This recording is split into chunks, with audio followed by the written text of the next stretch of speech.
इस वक्त की बड़ी खबर बुलंदशहर से, जहां वन विभाग की जमीन पर इंटरलॉकिंग कर बनाए गए रास्ते को जल्द कब्जा मुक्त करेगा वन विभाग।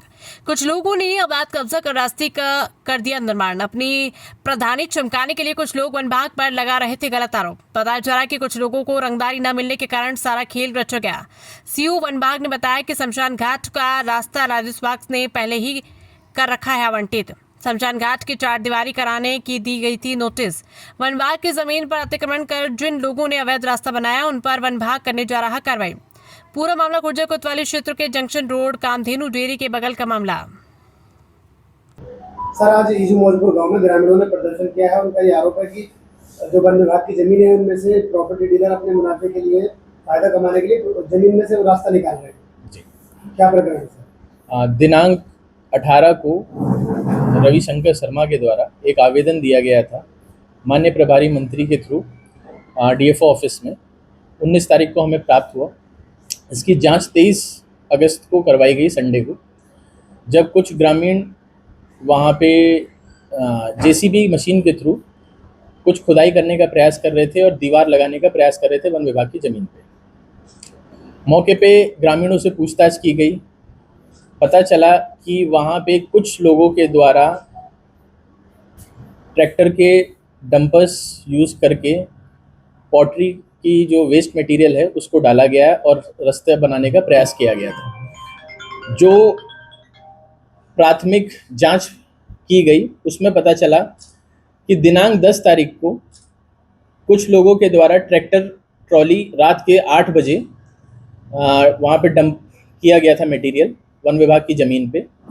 रास्ता बनाने का प्रयास किया जाने का कोशिश की जा रही थी, बट मौके पे जब जांच की गई है तो चौकी इंचार्ज के पास सूचना आई। चौकी इंचार्ज पुलिस विभाग के द्वारा उस पर 2 ट्रैक्टर चौकी पे पहुंचाए गए।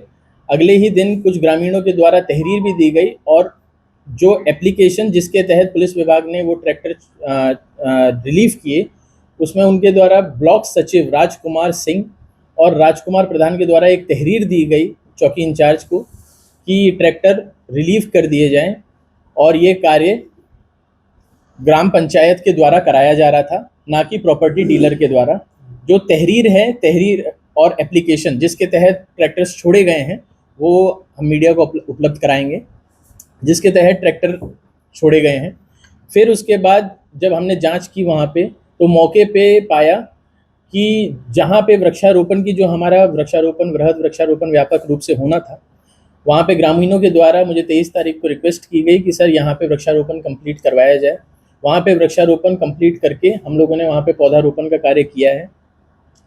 और जो सड़क जिसके द्वारा बनाई गई है, प्रस्तावक जो रवि शंकर शर्मा है, जो खुद कंप्लेंट करता भी हैं कि वहाँ अतिक्रमण का प्रयास किया जा रहा था। जब मौके पे देखा तो वहाँ पे टाइलिंग का जो वर्क हुआ है शमशान घाट की भूमि पे, जो राजस्व ने जो इनको सड़क दी है वो हमें सूचना मिली है और हमने तफ्तीश की है। उसमें ये पता चला है कि जो सड़क शमशान की ज़मीन है वो वन विभाग से नहीं होके जाती है, बट यहाँ पे जो प्रस्तावक हैं रविशंकर शर्मा और बीना देवी बीडीसी जो हैं, उनके द्वारा ये कार्य करवाया गया है। अब उनके तहत 26 और सेक्शन 33 आईएफए के तहत उन्हें नोटिस इशू किया गया है। नोटिस इशू करने के पश्चात जिन लोगों के द्वारा ये भ्रामक सूचना फैलाई जा रही है कि वहाँ पे अतिक्रमण है, अतिक्रमण वहाँ पे किसी भी तरीके का नहीं है और वहाँ पे ग्रामवासियों को आश्वस्त किया जाता है कि वहाँ सिर्फ व्यापक वृक्षारोपण ही रहेगा।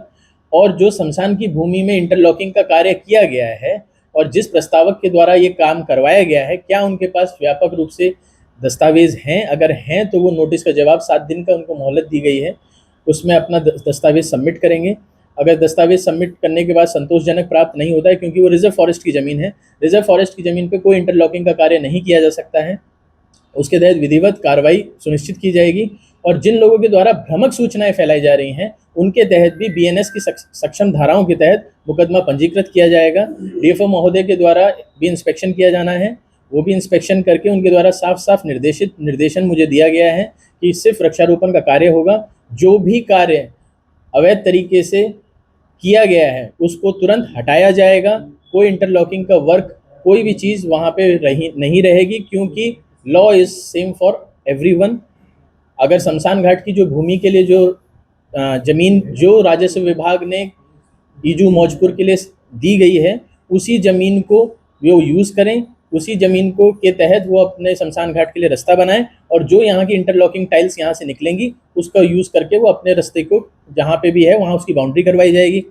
और पैमाइश के लिए एसडीएम महोदय के पास और मेरे पास ऑलरेडी आवेदन प्राप्त हो चुका है प्रधान के द्वारा, तो उसकी पैमाइश करवा के शमशान की भूमि का इंटरलॉकिंग कर दी जाएगी।